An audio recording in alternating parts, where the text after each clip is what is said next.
Have you ever felt torn between accepting the world as it is and dreaming of the world as it should be? One keeps your feet on the ground, the other lifts your soul toward the stars.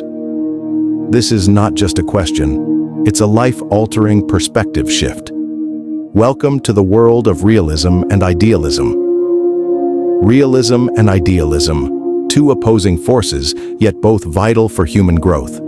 One teaches us to face reality, the other dares us to reimagine it.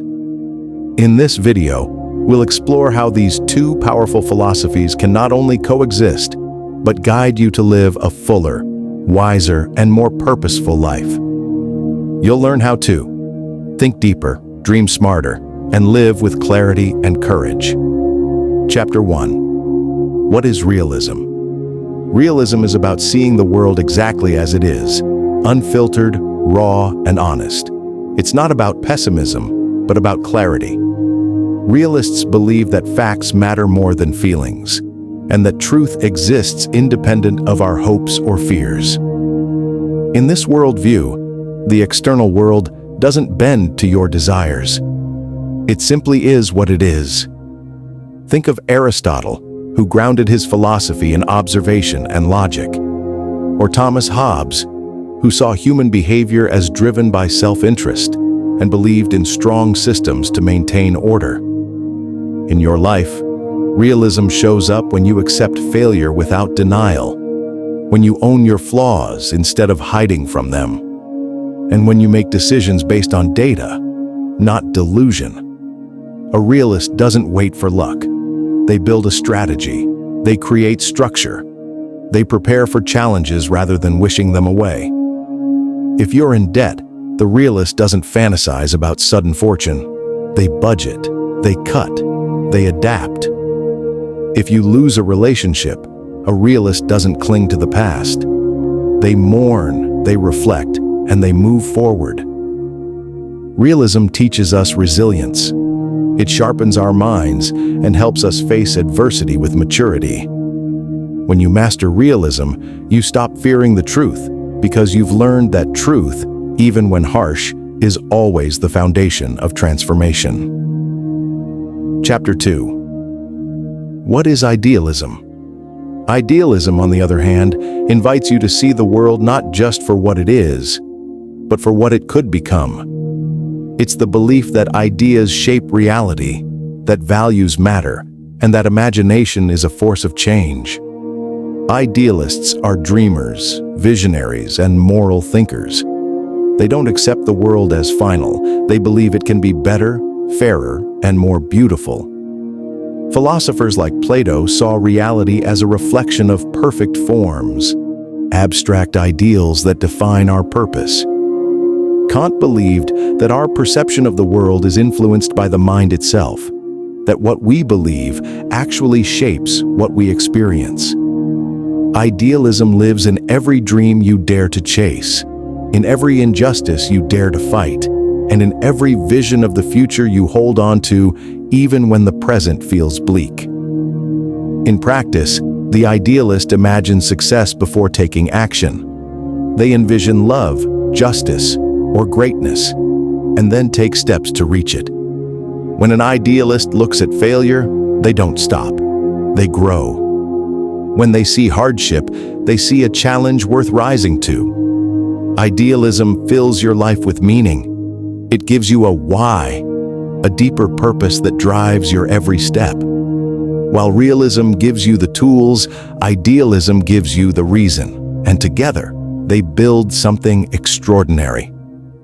Chapter 3. The conflict. So, here's the struggle most people face. You're pulled between realism and idealism every day, between your responsibilities and your dreams, between accepting life and transforming it. And it creates a conflict that's both painful and powerful. Should you follow your dream career or take the safe job? Should you protect your heart or confess your feelings? Should you choose impact or income? This inner battle shows up in the lives of students, artists, entrepreneurs, and everyday people. The artist wants to pursue their passion, but they need to pay rent. The student wants to study philosophy or music, but their parents push them toward engineering. The entrepreneur has a vision, but investors demand profits now. This isn't just a mental tension, it's an emotional war. Idealism can leave you disappointed when reality doesn't meet your expectations. Realism can crush your spirit when it convinces you to play it safe. But the truth is, you need both. You're not supposed to choose a side. You're supposed to learn how to balance. This isn't about surrendering your dreams or denying the facts. It's about learning to carry both with wisdom and strength. Chapter 4. The Balance. Now here's where the magic happens, when realism and idealism stop competing and start cooperating. When you learn to dream big, but plan smart. When you hold your head in the clouds but keep your feet on solid ground. That's the sweet spot. That's where real transformation begins. Think of it like this. Your vision should be idealistic, but your strategy should be realistic. Aim to become the best version of yourself, but build that version with daily habits, with discipline, and with clear thinking. Let your heart lead you toward purpose, but let your mind build the roadmap. Idealism asks, what's possible? Realism asks, what's practical? When those two questions work together, you don't just dream, you deliver. Imagine you want to start a business. The idealist inside you believes in the mission. You want to help people, solve problems, change the world. But the realist creates the financial plan, sets deadlines, learns marketing, tracks progress. Idealism without realism is just fantasy. Realism without idealism is just survival. But both together? That's how you lead. That's how you inspire. That's how you build a life that's grounded in truth but driven by vision. Chapter 5. Turning pain into power. Here's the truth. Every person watching this has faced something painful. A failure, a heartbreak, a betrayal, a moment where you questioned everything. That pain, if left alone, can harden you. It can turn you into a cynic, a realist so rooted in truth that you stop believing in change. But philosophy teaches us to ask, what can this pain teach me? What truth did it reveal? What ideal did it awaken in me?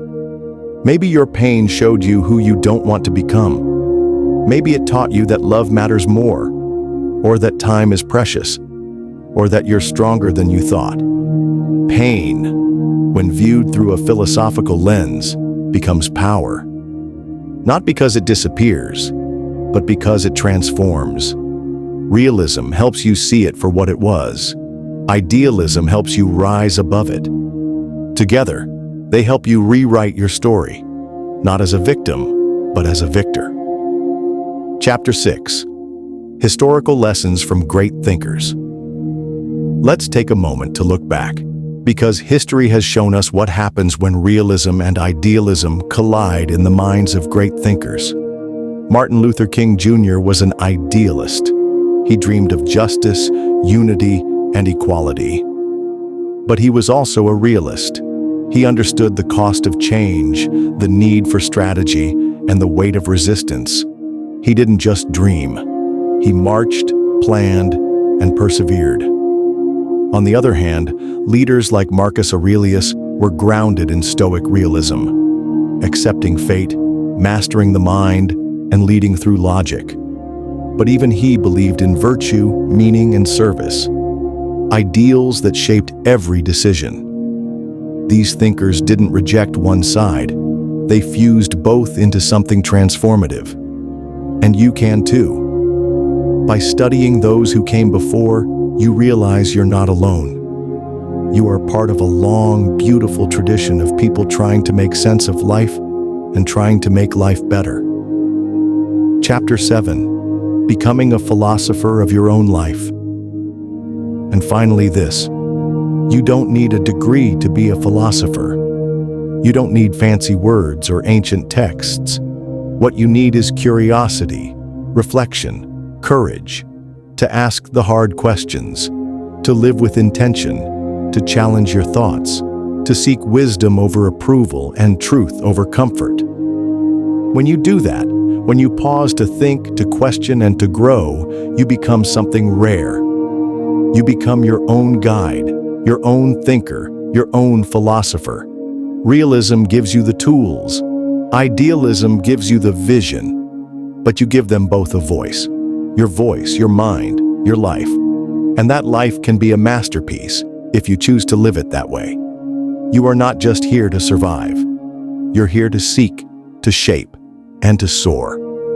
Want a free Amazon gift card? It's easier than you think. Whether you're looking to grab your favorite book, gadget, or that wish list item you've been eyeing, this could be your chance to get it without spending a dime. We've found a legit way you can claim yours today. No tricks, no spam. Just follow the simple steps and start shopping, link in the comments. So today, ask yourself not just what is true, but also what can I become? If this video stirred something within you, subscribe for more deep dives into life-changing ideas. Hit the bell so you never miss a moment of philosophical inspiration.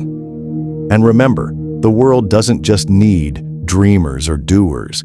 It needs dreamers who do.